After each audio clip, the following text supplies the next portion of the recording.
Hello friend, तो कैसे हैं? आज खान सर का पॉकेट जीके पढ़ेंगे, जिसमें 2025 के सभी एग्जाम में आने वाला क्वेश्चन है। 2025 के यहीं से हर क्वेश्चन आएगा, और हमसे बेहतर खान सर ने आपको बता ही दिया होगा कि पॉकेट जीके कितना इम्पोर्टेंट है 2025 के सभी एग्जाम के लिए, चाहे वो रेलवे हो, एसएससी हो, बैंकिंग हो, दरोगा, बिहार पुलिस, किसी भी स्टेट एग्जाम के लिए कितना इम्पोर्टेंट है, जो खान सर ने बता ही दिया है। तो आज उसी को देखते हुए हमने खान सर के जीके का एक रिवीजन क्लास चलाई है आप सबके बीच, और इस रिवीजन क्लास में बताएंगे प्राचीन भारत से। तो हमारा पहला क्लास है, तो बने रहे लास्ट तक, और चालू करते हैं पॉकेट जीके। ठीक है दोस्तों,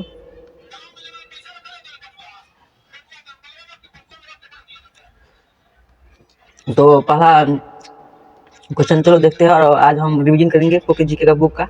यह देख लीजिए, यह खान सर का बुक है पॉकेट जीके, इसी से हम आज रिवाइजिंग करेंगे। ठीक है दोस्तों, तो प्राचीन भारत आज हमारा पहला चैप्टर है, और आज हम प्राचीन भारत से ही हर एक क्वेश्चन को कवर करेंगे। ठीक है दोस्तों, तो चलो बिना देर किए शुरू करते हैं।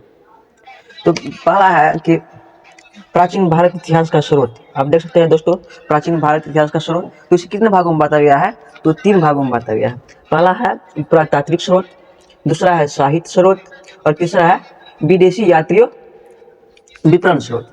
और आप बात किया जाए कि पुरातात्विक स्रोत का, तो इसको भी 2 भागों में बांटा गया है। कितने भागों में? 2 भागों में। पहला है धार्मिक स्रोत, दूसरा है लौकिक स्रोत। ठीक है, धार्मिक स्रोत में धर्म जैसे बुकों किताबों का अध्ययन किया जाएगा, और लौकिक यानी जो लोगों ने भाषा लिखी है, अपने साहित्य लिखे है, उसके बारे में चर्चा किए जाएंगे। ठीक है, आगे देखते हैं दोस्तों। तो पहला है कि अभिलेख, हम आज अभिलेख के बारे में पढ़ेंगे। ठीक है, पहला टॉपिक है अभिलेख पुरातात्विक स्रोत का। अभिलेख का मतलब होता है कि पत्थरों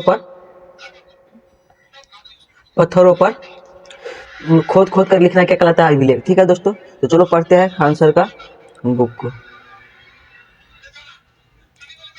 थोड़ा जूम कर लेता है ताकि आप सबको भी सुविधा हो पढ़ने में। तो ठीक है, बोल रहा है पुरातात्विक स्रोत के अंतर्गत सर्वाधिक महत्वपूर्ण स्रोत अभिलेख है। इसका कहने का मतलब कि पुरातात्विक स्रोत के अंतर्गत सर्वाधिक महत्वपूर्ण क्या है दोस्तों? तो अभिलेख है। अभिलेख पाषाण शिलाओं, स्तंभों, ताम्रपत्रों, दीवारों, मुद्राओं और उद्खनित तथा अभिलेखों का अध्ययन, अभिलेखों का अध्ययन क्या कहलाता है? एपिग्राफी। और अभिलेख कहाँ पर लिखा जाता है? तो स्तंभों पर। कहाँ पर? स्तंभों पर, ताम्रपत्रों पर, दीवारों पर, मुद्राओं पर लिखे जाते हैं। ठीक है, आगे देखते हैं। अगला में क्या बोल रहा है कि सर्वाधिक प्राचीन अभिलेख, सर्वाधिक प्राचीन अभिलेख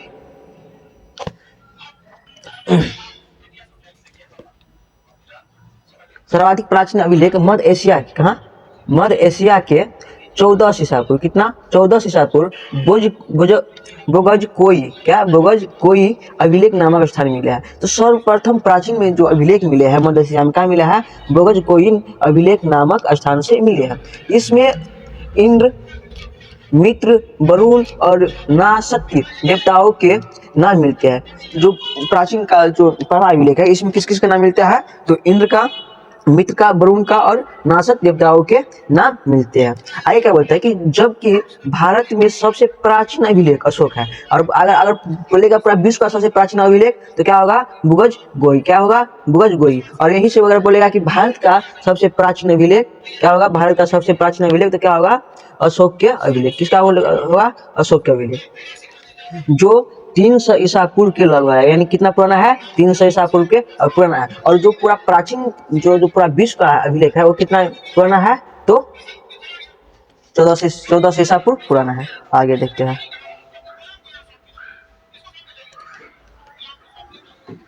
आगे बोल रहा है कि भारतीय पुरातत्व विभाग का जनक, भारतीय पुरातत्व विभाग का जनक किसे कहा जाता है दोस्तों? तो सर अलेक्जेंडर कनिंघम को। किसको? सर अलेक्जेंडर कनिंघम को। किसको बोलता है? सर अलेक्जेंडर कनिंघम को कहा जाता है।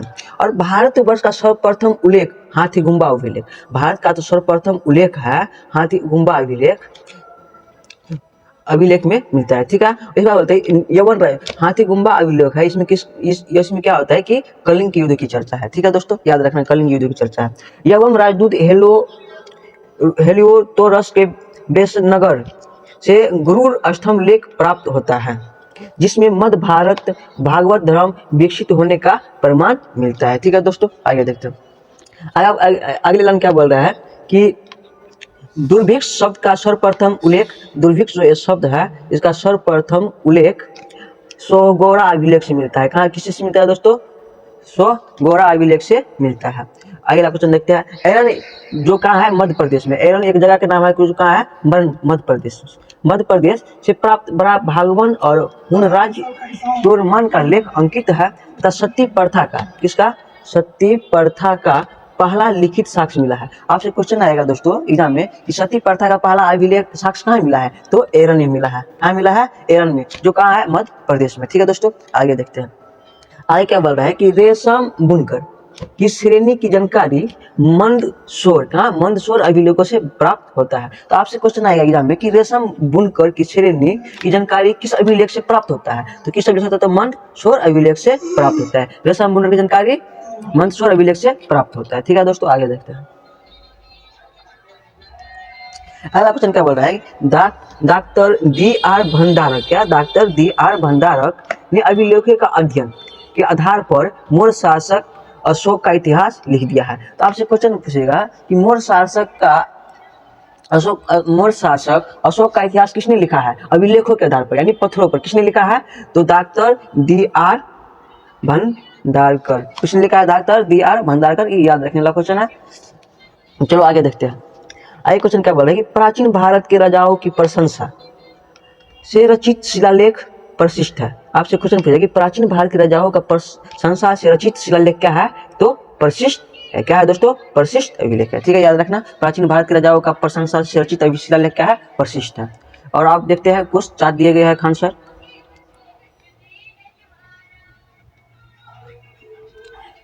खान सर को चार्ट दिया है, और खान सर ने जो चार्ट दिया है तो समझ सकते हैं कि इम्पोर्टेंट चार्ट दिया होगा। तो चलो देखते हैं वो इम्पोर्टेंट चार्ट क्या है और शुरू करते हैं।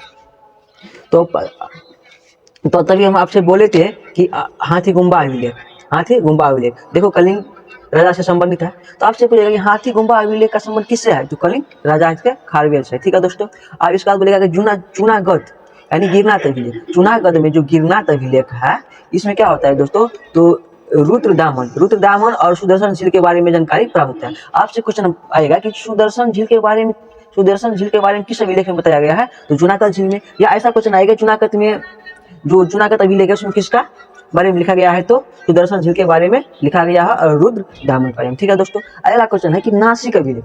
यह जो नासिक अभिलेख है,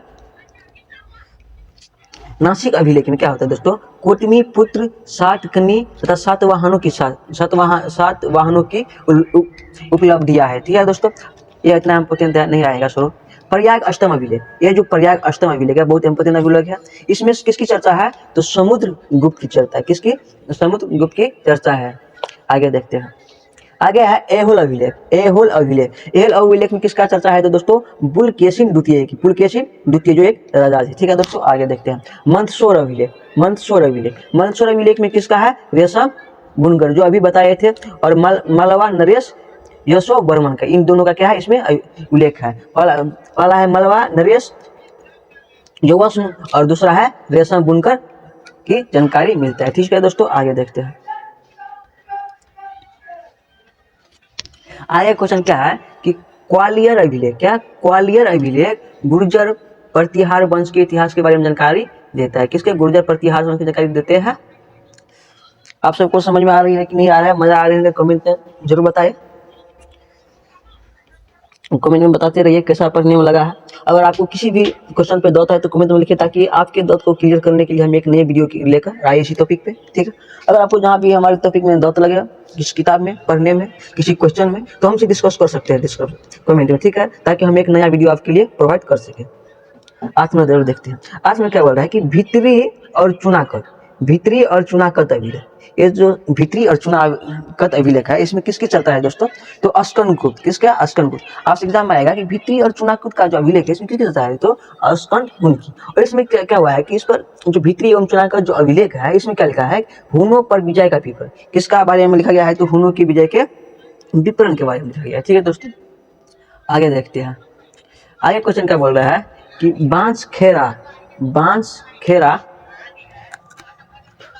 बांसखेड़ा और मधुबन। क्या बोल रहे हैं दोस्तों? बांसखेड़ा और मधुबन अभिलेख। बांसखेड़ा और मधुबन अभिलेख जो है यह किससे संबंध है? तो हर्षवर्धन की उपलब्धियों से संबंध है। किससे? हर्षवर्धन की उपलब्धियों से संबंध है। बालाघाट एवं काले अभिलेख में क्या है दोस्तों, तो सातवाहनों, बालाघाट एवं काले अभिलेख में सातवाहनों की उपलब्धियां है। ठीक है दोस्तों, आगे देखते हैं। आगे क्या बोल रहा है कि अयोध्या अभिलेख, अयोध्या अभिलेख का संबंध किससे है, तो शुंगों की उपलब्धियां, किससे, शुंगों की उपलब्धियां से। आगे क्वेश्चन बोल रहा है कि भरहुत अभिलेख, भरहुत अभिलेख का संबंध किससे है, तो शुंगर नरेश, किससे, शुंगर रेन शब्द, शुंगर रेन शब्द खोदे होने से शुंगे द्वारा निर्मित। ठीक है दोस्तों, इससे क्या है, इसका भरहुत अभिलेख का संबंध है। आगे क्वेश्चन आता है कि एरन अभिलेख, तभी बताए थे कि एरन अभिलेख का संबंध किससे है, VVI क्वेश्चन है दोस्तों। तो सती प्रथा का पहला लिखित साक्ष्य किसमें मिला है, आपसे क्वेश्चन ऐसा आएगा। ठीक है दोस्तों, तो क्या हो जाएगा, एरन अभिलेख। आपसे बार बार रिपीट कर रहे क्वेश्चन की, क्वेश्चन एग्जाम में आया है, पहले ये क्वेश्चन उठा कर देख ले, नहीं होता विश्वास। और देखिए कितने बारे क्वेश्चन आया है कि एरन अभिलेख में किसके बारे में चर्चा है, तो किसका है, सती प्रथा का पहला साक्ष्य, लिखित साक्ष्य मिला है, और भागुनी गुप्त में, किसका समय था सर, भागुन गुप्त की। ठीक है दोस्तों, आगे देखते हैं। और आपसे ये भी क्वेश्चन आ सकता है कि कभी एग्जाम में कि सती प्रथा का अंत कब हुआ, तो सती प्रथा का जो अंत हुआ है वह 1829 में हुआ है। ठीक है दोस्तों, कितना, 1829 में हुआ। ये भी क्वेश्चन आ सकते हैं। और ये भी क्वेश्चन आ सकता है कि सती प्रथा का अंत किसने किया, तो राजा राम मोहन राय ने। सिंपल सी क्वेश्चन है, इसको आपको याद रखना है, सीधे एग्जाम में आते हैं। ठीक है दोस्तों, आगे देखते हैं। अब हमको आगे पढ़ना है सिक्के के बारे में, यानी जो प्राचीन काल से हमारे सिक्के जो चल रहे थे, पहले मिट्टी से धीरे धीरे तांबा, लोहा, सोना, चांदी, इस तरह से जो मिट्टी का विकास हुआ है, मिट्टी से पैसे को विकास हुआ है, आज हम उसी सिक्के के बारे में पढ़ेंगे। ठीक है दोस्तों, तो इस सिक्के के बारे में चंद्रगुप्त मौर्य, इन सब का बहुत योगदान होगा। तो चलो हम पढ़ते हैं। पहला लाइन क्या बोलते हैं कि सिक्कों का अध्ययन क्या कहलाता है दोस्तों, तो मुद्रा शास्त्र। आपसे क्वेश्चन है कि सिक्कों का अध्ययन सिक्के का अध्ययन क्या कहते हैं, तो मुद्रा शास्त्र कहते हैं। पुराने सिक्के तांबा, चांदी, सोना, शीशा धातु के, जो पुराने सिक्के से किससे बने थे, तांबा, सोना, चांदी और शीशा धातु से बनते थे। ठीक है दोस्तों, जबकि प्राचीनतम, जो कि प्राचीनतम यानी काफी प्राचीनतम सिक्के थे, जो आहट के सिक्के कहा जाता था। जो प्राचीन सिक्के थे, सिक्के को क्या कहा जाता है, आहट के सिक्के, आहट यानी मिट्टी के सिक्के कहा जाता है। ठीक है दोस्तों, तो इसी को साहित्य में गसारपन कहा जाता है। साहित्य में से क्या कहते हैं, आहट के सिक्के को गसारपन कहा जाता है। ठीक है, तो सर्वप्रथम सिक्कों पर यवन शासकों ने, किसने, सर्वप्रथम सिक्कों पर यवन शासकों ने लेख लिखने का कार्य किया। आपसे क्वेश्चन ऐसा आएगा कि सर्वप्रथम सिक्कों पर लेख लिखने का कार्य किसने किया था, तो सिक्कों पर लेख लिखने का कार्य सबसे पहले किसने किया था, यवन शासकों ने किया था। ठीक है दोस्तों, आगे देखते हैं। आगे क्या बोल रहा है कि गणेश के सिक्कों से उसका बौद्ध धर्म अनुयायी होना प्रणीत होता है। यानी गणेश के जो सिक्कों से उसका बौद्ध धर्म का जो अनुयायी था, अनुयायी का प्रमाण मिलता है। ठीक है दोस्तों, तो आपसे क्वेश्चन मिलेगा कि किस सिक्के से बौद्ध धर्म के अनुयायी प्रमाणित मिलता है, तो आपका क्या आंसर बन जाए, तो कनिष्क के सिक्कों से। किसके सिक्के से, तो कनिष्क के सिक्कों से। आगे क्वेश्चन क्या बोल रहा है कि इंडो यूनानी तथा इंडो सिथियन शासकों के इतिहास के प्रमुख स्रोत क्या थे दोस्तों, तो सिक्के थे। प्रमुख स्रोत क्या थे, तो सिक्के थे। कौन, इंडो यूनानी तथा इंडो सिथियन का इतिहास के प्रमुख स्रोत क्या थे, तो सिक्के थे। आपको मन में क्वेश्चन आता है कि उस समय भारत के प्रमुख स्रोत क्या थे, तो खाना पीना था, एक दूसरे का आदान प्रदान था। ठीक है दोस्तों, आगे क्वेश्चन देखते हैं। आगे क्या बोल रहा है कि आरंभिक सिक्के अधिकतर चांदी के होते थे। आपसे ये भी क्वेश्चन आ सकता था कि उस समय जो सिक्के थे, जो अधिकतर सिक्के, जो आरंभिक सिक्का का शुरुआत हुआ था, तो अधिकतर सिक्के क्या थे, तो चांदी थे। पहले तो मिट्टी के सिक्के बने और थोड़ा दिन रहे और वह चल दिए। इसके बाद अधिकतर सिक्के बनने किसके, तो चांदी के सिक्के बनने लगे हैं। जबकि तांबा के सिक्के को बहुत कम थे, तांबा के सिक्के क्या थे, तो बहुत कम थे। ठीक है दोस्तों, ये सिक्के पंचमार्क सिक्के कहलाते थे। जो चांदी के जो सिक्के होते थे वो क्या कहलाते थे, तो पंचमार्क सिक्के। आपसे एग्जाम में क्वेश्चन आएगा कि चांदी के सिक्के को क्या कहते हैं, तो पंचमार्क सिक्के कहते हैं। ठीक है, पढ़ने में इंटरेस्ट आ रहा है। आप सब सोचते हैं कि अभी चांदी के सिक्के होते तो हम तुरंत 500-600 में बेच लेते, यही सोचते हैं। लेकिन अब उतना आसान नहीं है कि हर जगह आपको चांदी का सिक्का मिलेगा, क्योंकि अब महंगाई हो गया। ठीक है, और हमारे देशों को सोने का चिड़िया करते थे। उस समय कोई आम बात था, सोना चांदी हमारे भारत के लिए सिक्का बना दिए थे। और देह पहनने की बात किया जाए तो पूरा देह में ही पहन ले जाते थे, बड़ा बड़ा हार पहन लेते थे सोना का। लेकिन अब क्या हो गया कि अंग्रेज ने सब लूट कर चला गया, इसलिए हमारे देश में चांदी और सोना का क्या हो गया है दोस्तों, तो अकाल पड़ गया। ठीक है दोस्तों, अकाल पड़ गया है, महंगाई पड़ गई है। ठीक है, लेकिन हमारे देश सोने के चिड़िया थे, लेकिन अब नहीं है, इस बात का अफसोस है। तो चलो फालतू बातों को छोड़ो, आगे चलो देखते हैं। आगे क्वेश्चन क्या बोल रहा है कि रोमन के सिक्के कैमेटू पटुजेरी के पास से प्राप्त हुआ। तो रोमन के जो सिक्के थे वो किसके पास से प्राप्त हुए थे? किसके पास से प्राप्त होते थे? पटुजेरी के पास से प्राप्त हुए थे। सिंपल सी बात है। अगला क्वेश्चन क्या बोल रहा है कि उत्तर भारतीय मंदिरों कला की शैली, उत्तर भारतीय मंदिरों कला की शैली नागर शैली कहलाती थी। आपसे क्वेश्चन आएगा एग्जाम में कि उत्तर भारतीय मंदिरों की कला शैली तो क्या कहते हैं? तो नागर शैली कहते हैं। क्या कहते हैं? नागर शैली कहते हैं। ठीक है दोस्तों। और आगे क्वेश्चन पूछते हैं, दक्षिण भारतीय मंदिरों एवं दक्षिण भारतीय मंदिरों की कला शैली क्या बोलते थे? द्रविड़ शैली। आपसे यह चीज याद रखना है कि यह चीज याद रखना है कि उत्तर मंदिर कला शैली को क्या बोलते थे? नागर शैली। और दक्षिण मंदिर कला शैली क्या बोलते थे? तो द्रविड़ शैली। ये दोनों याद रखने वाली चीज है। ठीक है दोस्तों, आगे देखते हैं। आगे क्या बोल रहा है कि थोड़ा गैदरिंग हो गया है। आगे क्या बोलता है कि जबकि दक्षिणयान के मंदिर जिनमें नागर एवं द्रविड़ दोनों शैलियों का प्रयोग हुआ, यानी जबकि दक्षिणयान के मंदिर जिनमें नागर एवं द्रविड़ दोनों शैलियों के प्रयोग हुए, यानी दोनों जगह का मिट्टियर का प्रयोग हुआ है, वे बेसर शैली के मंदिर कहलाते हैं। किसे कहा जाए? तो बेसर शैली का मंदिर कहलाते हैं। यानी इस मंदिर में दोनों तरह का देवी देवता होगा। जो उत्तर मंदिर कला की शैली थी नागर शैली, और दक्षिण का थे द्रविड़ शैली, इन दोनों का जो पूजा करने का साक्ष्य होगा, मूर्तिक साक्ष्य होगा, यानी दोनों मिलता होगा कहाँ पर? तो बैसर शैली में। कहाँ पर? बैसर शैली में। ठीक है दोस्तों। तो आगे क्या बोलता है कि कुषाण काल और गुप्त काल और गुप्तोर काल में जो मूर्तियां निर्मित की गई थी, जो मूर्तियां निर्मित की गई थी, जन साधारण की धार्मिक अवस्था और मूर्ति कला का ज्ञान मिलता है। किसका ज्ञान मिलता है? तो साधारण धार्मिक आस्था और मूर्ति कला की ज्ञान मिलता है। ठीक है दोस्तों, आगे देखते हैं।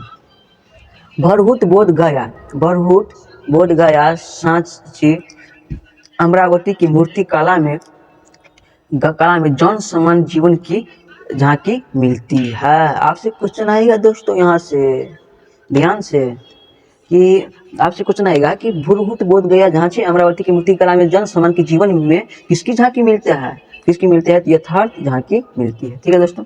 अगला क्वेश्चन क्या है? चलो देखते हैं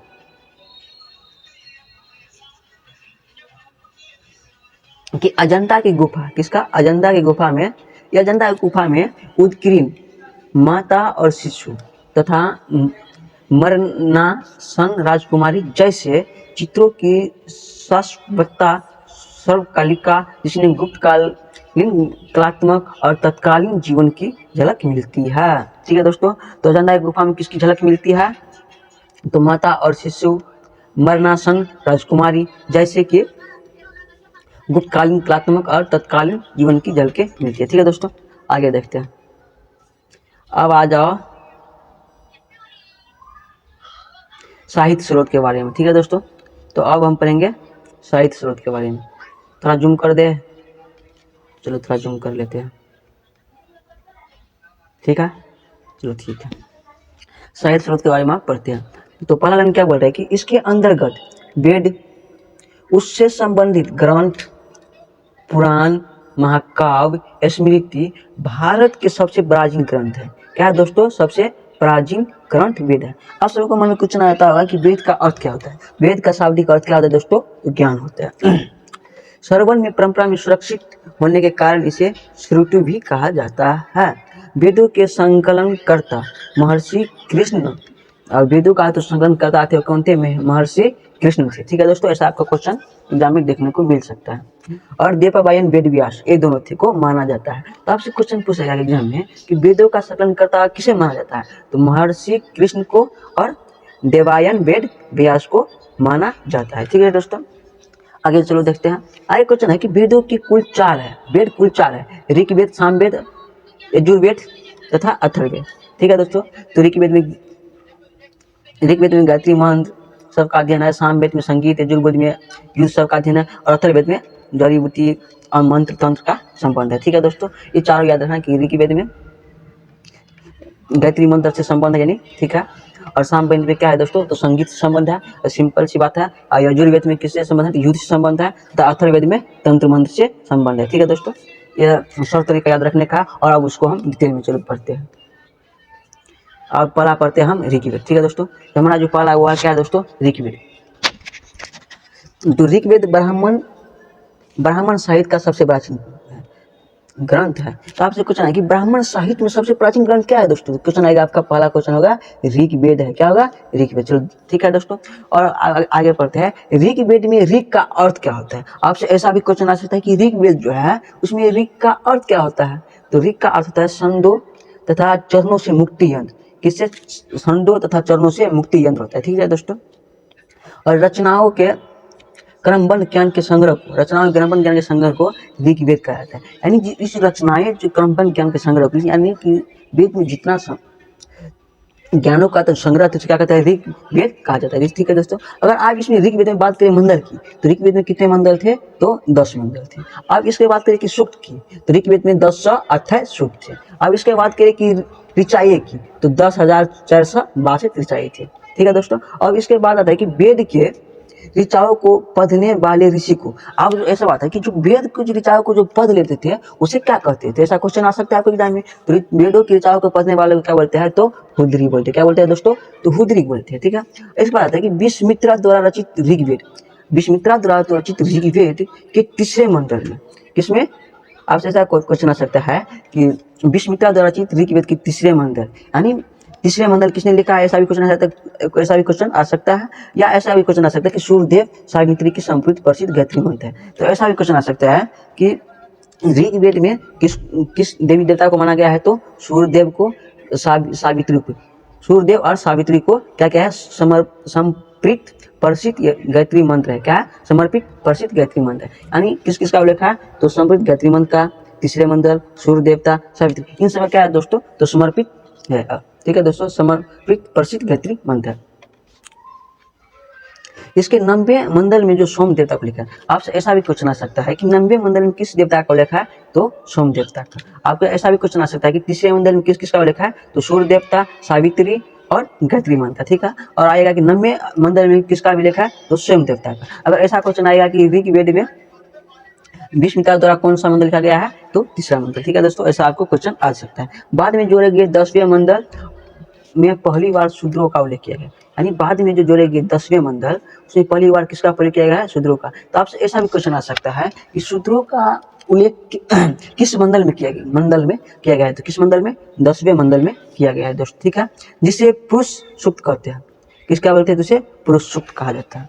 आप तो शूद्र के बारे में जानते होंगे कि ब्राह्मण ने किस तरह से सताया था, पढ़ने नहीं देते थे, मंदिर नहीं जाने देते थे, जब घूमने के लिए जाते थे तो पसा में झाड़ू बांध देते थे, आगे में घैला बांध देते थे, ताकि जब वो निकले आगे से तो आपके पैरों का निशान उस बड़े जाति की जमीन में न पड़े, जो पैरे जाति की जमीन में पड़े वह झाड़ू से क्या हो जाए, साफ हो जाए। इसीलिए क्या करते थे कि पीछे में झाड़ू बांध देते थे, आगे में घैला बांध देते थे, कि आप बड़े जाति के सामने में थूक नहीं फेंक सकते थे। इतना घृणा तक करते थे बड़े बड़े जाति वाले ब्राह्मण, बड़े शूद्र। ठीक है दोस्तों, लेकिन आज देखो, जब देश जागरूक हो गया है तो वही ब्राह्मण चंदा मांगने के लिए आता है, भगवान के नाम पर दे दो। अभी तो उसको शर्म नहीं होता है कि हम किस जाति के घर में आ गए हैं। यह सब सर्व प्राकृतिक का नियम है। जो पहले बोलते हैं ना कि जो पहले लुटता है वह बाद में गिरता भी है, वैसा ही हो रहा है। ठीक है दोस्तों, जहाँ पर वो जाना भी पसंद नहीं करते थे, आज वहाँ बैठकर भीख मांग रहे हैं भगवान के नाम पर। ठीक है दोस्तों, तो चलो आगे देखते हैं। जिसके अनुसार 4 वर्ग थे। अब देखो, शूद्र ग्राम में पहले कितने वर्ग थे, तो 4 वर्ग थे, ब्राह्मण, क्षत्रिय, वैश्य और शूद्र। क्या कितने थे, ब्राह्मण, क्षत्रिय, वैश्य। अब देखो कि ब्राह्मण अति पुरुष के क्रम से मुख, ब्राह्मण अपने आप क्या समझते थे कि हम मुख यानी सबसे ऊपर है।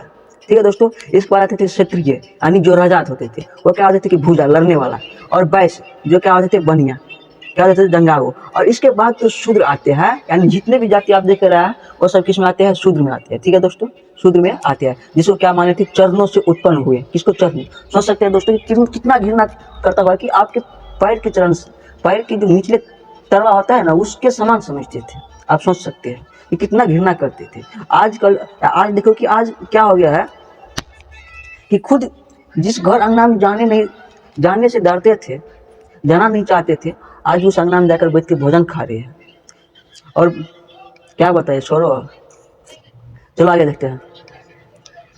आगे क्या बोल रहा है, क्या हो गया, आगे क्या बोल रहा है कि चरणों से उत्पन्न हुए। ऋग्वेद में इंद्र के लिए 250, ऋग्वेद में इंद्र के लिए 250 तथा अग्नि के लिए 200 ऋचाओं मंत्रों की रचना की गई थी। देखो इन सब का क्या हुआ कि ऋग्वेद में इंद्र के लिए 200 तथा अग्नि के लिए, सॉरी, ऋग्वेद के लिए 250 और अग्नि के लिए 200 मंत्रों की रचना की। और यह क्या मंत्र थे वो आप वो भी जाने, क्योंकि उस समय क्या होते थे कि आप वेद के बारे में नहीं पढ़ सकते, ऋग्वेद नहीं पढ़ सकते, यानी कोई वेद के आपको पढ़ने की इजाजत ही नहीं थी उस समय। और ब्राह्मणों को लगते थे कि जो संस्कृत नहीं जानते थे उसे शूद्र कहने लगे थे, ऐसा ऐसा बात था, और पढ़ने भी नहीं देते थे। ठीक है दोस्तों, तो आगे क्या बोलते हैं कि इंद्र के लिए 250, अग्नि के लिए 200 ऋचाएं मंत्रों की रचना की गई है। ठीक है दोस्तों, तो वामनावतार के 3 पगों के अशांत प्राचीनतम स्रोत ऋग्वेद है। ठीक है दोस्तों, आगे क्या बोला कि यूनेस्को ने ऋग्वेद को 30 पांडुलिपियों, कितने 30 पांडुलिपियों और 2007 में memory of the world register में शामिल किया गया है। ठीक है दोस्तों, आगे देखते हैं। अब आते हैं यजुर्वेद। यजुर्वेद क्या होता है दोस्तों, यज्ञ।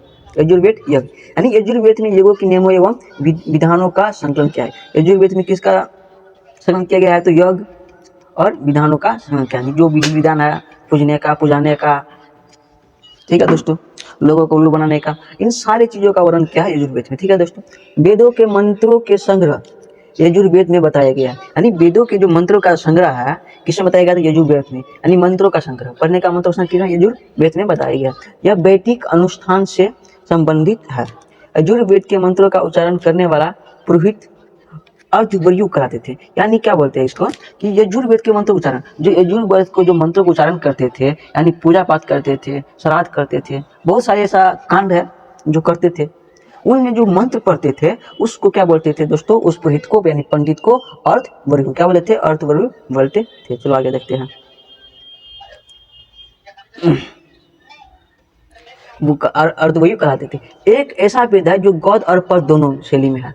एक ऐसा वेद है जो कविता के रूप में भी और कहानी के रूप में, यानी दोनों शैली में है। ठीक है दोस्तों, और यजुर्वेद के कर्म कांड का प्रधान है। तो यजुर्वेद का जो कर्म कांड का प्रधान है, इसके 2 भाग होते हैं, एक होता है कृष्ण यजुर्वेद, एक होता है शुक्ल यजुर्वेद।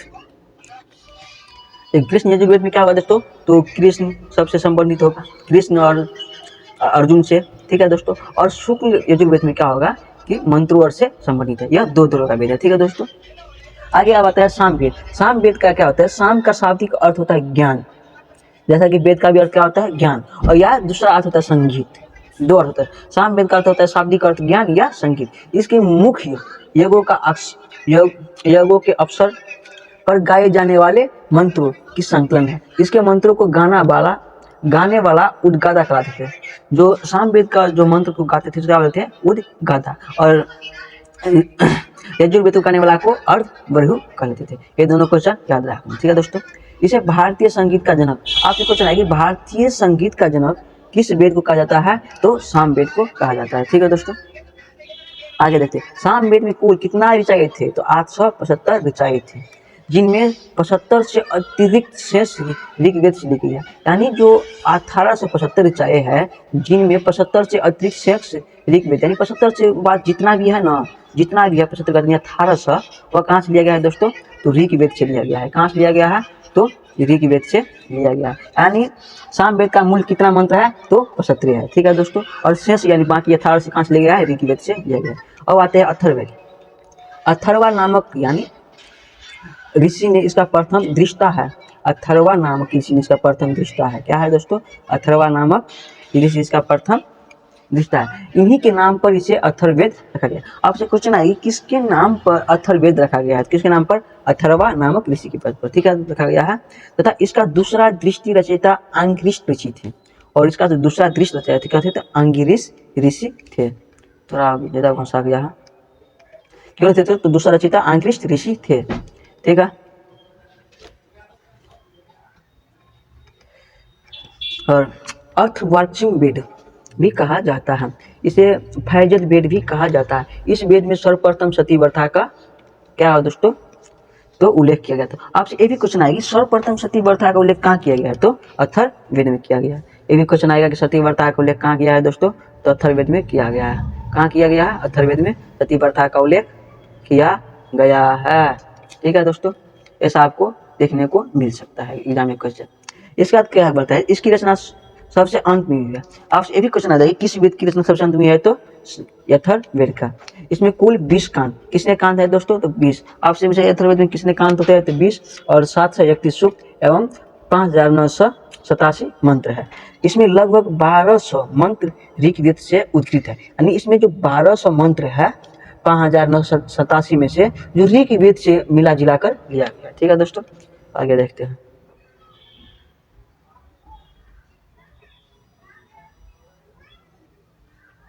अथर्ववेद पढ़ लिया,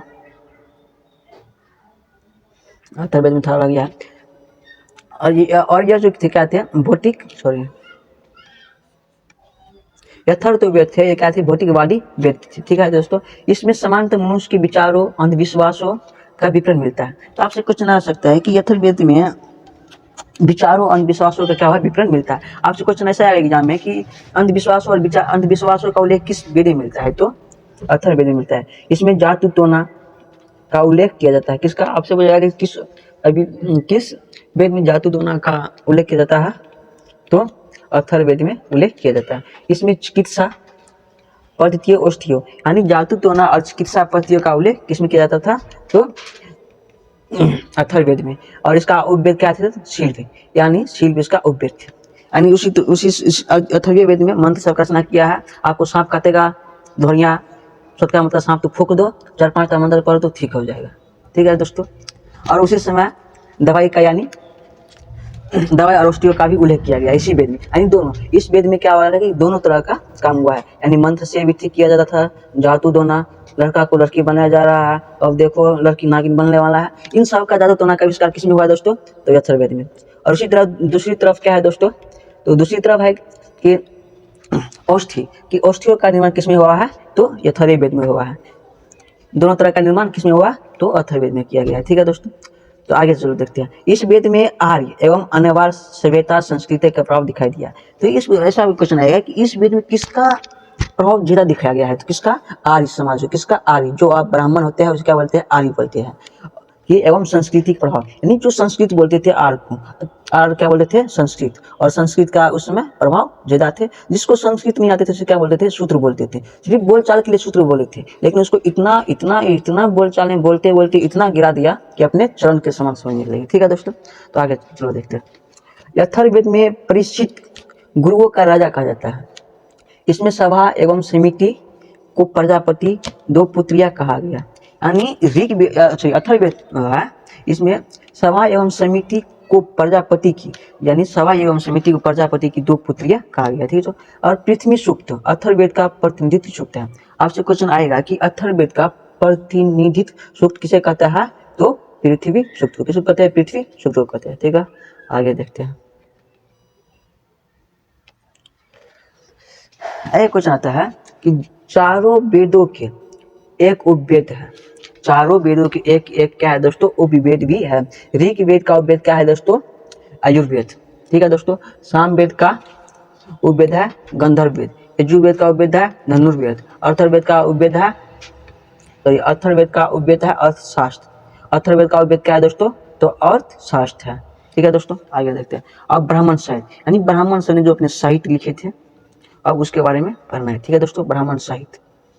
तो पहला रंग क्या बोल रहा है कि इनकी रचना वैदिक संहिताओं की व्याख्या करने हेतु सरल कद में की गई है। ब्राह् का अर्थ है यज्ञ, यानी देखो घुमा फुरा के एक जगह ले जाता है। यज्ञ, अंधविश्वास, भक्ति। ब्राह्मण का काम है एक ही चीज देखने को। आज इतना हम नहीं बोल रहे हैं, मतलब जो किताब में लिखा गया, जितना भी बात लिखा गया है, आपको यहाँ ले जाए, वहाँ ले जाए, कहीं भी ले जाए, लेकिन घुमा फिरा के आपको बिच्चे माना है दोस्तों। ठीक है दोस्तों, तो आगे देखते हैं। यज्ञ, अतः यज्ञ के विषयों का प्रतिपादन करने वाला ग्रंथ ब्राह्मण कहलाते थे। यानी जो यज्ञ कराते थे उसके विषय प्रतिपादन करने वाला ग्रंथ कहते थे दोस्तों, ग्रंथ को ब्राह्मण कहलाते थे। यज्ञ वही करा सकते हैं जो ब्राह्मण होगा, ऐसा लिख दिया। और ऐतरेय में राजाभिषेक के नियम एवं प्राचीन राजाओं के नाम दिए गए। ठीक है दोस्तों, राजाभिषेक यानी राजा का अभिषेक, यानी कि हम तुम्हारे मतलब इस राज का नया राजा बनाया जा रहा है, प्राचीन राजाओं का नाम दिए गए कि हम अब इस राज का नया राजा बन रहे हैं, हमें कुछ दक्षिणा दीजिए। क्या दीजिए? दक्षिणा दीजिए। दक्षिणा में कुछ नहीं, अपना आधा हिस्सा जमीन दीजिए। ऐसा ऐसा नाटक रहते थे। खाना पीना कुछ नहीं, 10 कुंटल सोना दीजिए, 10 किलो चांदी दीजिए, ऐसा इन सब का मान रहते थे। ठीक है, तो आगे देखते हैं। शतपथ ब्राह्मण में गंधार, स्वर्ण, केके, गुरु, पंचाल, कौशल, विदय आदि रचाओं के नाम का उल्लेख मिलता है। ठीक है दोस्तों, ब्राह्मण साहित्य में किसी किसी नाम मिलता है तो स्वर्ण, केके, गुरु, पंचाल, कौशल, विदय आदि राजाओं का नाम का उल्लेख मिलता है। ठीक है दोस्तों, आगे चलते हैं। आगे बोल रहे हैं दोस्तों ब्राह्मण ग्रंथ। ब्राह्मण ग्रंथ के बारे में पढ़ेंगे। जो वेद का एक उपनिषद होगा और एक उपवेद होगा, एक ब्राह्मण ग्रंथ होगा। ठीक है दोस्तों, इनके बारे में आप देखते हैं। ऋग्वेद का उपनिषद क्या है? ऐत्रेय और कौशिकी। क्या है? ऐत्रेय, कौशिकी। और इसका जो उपवेद है क्या है दोस्तों? आयुर्वेद। आयुर्वेद का जो बढ़ने का ग्रंथ है क्या है दोस्तों? ऐत्रेयी एवं कौशिकी ब्राह्मण। इसको कहते हैं यजुर्वेद।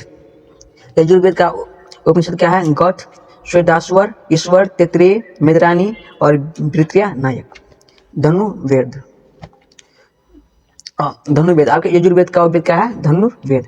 और उसका ब्राह्मण ग्रंथ क्या है? शतपथ तैत्रीय ब्राह्मण। शतपथ तैत्रीय ब्राह्मण। ठीक है दोस्तों, आगे देखते हैं। सामवेद का क्या है दोस्तों? तो संदु कैन। और उसका उपवेद क्या है दोस्तों? गंधर्व वेद। इसका क्या है? उपवेद है। और ब्राह्मण ग्रंथ क्या है? तो शतविंश ब्राह्मण। ठीक है दोस्तों, ये सब है। अथर्ववेद का उपवेद क्या है दोस्तों? अथर्ववेद का उपनिवेश क्या है दोस्तों? उपनिषद। तो मुंडक, प्रश्न, मंडूक है। इसका उपवेद क्या है दोस्तों? तो शिल्प वेद। और इसका ब्राह्मण ग्रंथ क्या है? तो सोपट ब्राह्मण। ठीक है दोस्तों, अब कितना रह गया? और इससे आगे यहाँ तक रहने दो। और अब हम पढ़ेंगे आयरन साहित्य के बारे में। ठीक है दोस्तों, अगला वीडियो में आयरन साहित्य के बारे में पढ़ेंगे। आयरन साहित्य की मतलब होता है कि जो गुरु के पास बैठकर जो शिक्षा ग्रहण करते हैं, यानी जो जंगलों में गुरु के पास रहकर शिक्षा ग्रहण किए, उसे क्या बोलते हैं? आयरन बोलते हैं। ठीक है दोस्तों, चलो पढ़ ही लो। बताओ, यह ब्राह्मण ग्रंथ का अंतिम भाग है। ऐसा भी कुछ नहीं कि ब्राह्मण ग्रंथ का अंतिम भाग क्या है दोस्तों? तो आर्यन साहित्य है, जिसमें दार्शनिक एवं रहस्यात्मक ज्ञान का विषयों का वर्णन किया गया है। आर्यनायक में कुल 7 है: ऐत्रेयी, संख्यान, तैत्रिक, मैत्रेयी और मध्यन, तत्वार और संदूर। ठीक है दोस्तों, और उपनिषद से हम आगे पढ़ेंगे, कल से पढ़ेंगे उपनिषद के बारे में। ठीक है दोस्तों, तो आज इतना चीज़ पर। वीडियो कैसा लगा कमेंट में जरूर अपना राय विचार दें, ताकि हम आप सबसे मोटिवेट हो सके और नए वीडियो के लिए हम फिर से तैयार हो सके। अगर किसी भी तरह का डाउट है, अगर इसमें किसी भी तरह का डाउट है तो कमेंट करें। अगर कोई टॉपिक में हमें आपको लगता है कि हमने गलती बोले हैं, वो भी कमेंट करें। अगर आपको किसी भी तरह का प्रॉब्लम है तो हमें कमेंट में बता सकते हैं। ठीक है दोस्तों, तो आप सब जानते हैं खान सर का पॉकेट जीके हम पढ़ाए हैं, पॉकेट जीके। और हमसे बेहतर आप जानते हैं कि खान सर ने क्या बोला है पॉकेट जीके के बारे में, कि आप चाहे रेलवे हो, बिहार पुलिस हो, अदर स्टेट पुलिस हो, बैंकिंग हो, यानी किसी भी दरोगा हो, किसी भी तरह का एग्जाम देते हो तो बस एक ही बुक है, पॉकेट जीके। और पॉकेट जीके का हुनर आप अगले जीके में भी देख चुका है कि हर एग्जाम में क्वेश्चन किस तरह से पूछा गया है। ठीक है दोस्तों, और जो मैंने थंबनेल में लिखे थे उसे मैंने पूरा भी किया कि पॉकेट जीके रिवीजन क्लास प्राचीन भारत, और प्राचीन भारत ही हम आप सबको क्या किया है? पढ़ाया है, बस एक वीडियो और एग्जाम के लिए। ठीक है दोस्तों, तो मिलते हैं अगले वीडियो के लिए, अगले वीडियो में। जब तक के लिए हंसते रहिए, मुस्कुराते रहिए और अगला वीडियो का इंतजार कीजिए। और जितने पढ़ाया है उसको आप फिर से दोबारा देखने की कोशिश कीजिए, ताकि हर क्वेश्चन का रिवीजन हो जाए। ठीक है दोस्तों, और जो भी डाउट है वो हमसे पूछे, और अपने दोस्तों को, साथियों को भी हमारे चैनल में जोड़िए, ताकि हमारे चैनल का लाभ ले सके, पॉकेट जीके का लाभ ले सके। और खान सर जैसे महान शिक्षक जो इंटरनेशनल टीचर है, उनके पुस्तक पढ़ सके और रिवीजन कर सके यूट्यूब पर पूरा फ्री क्लास में। तो ओके दोस्तों, तो मिलते हैं हम अगले वीडियो में।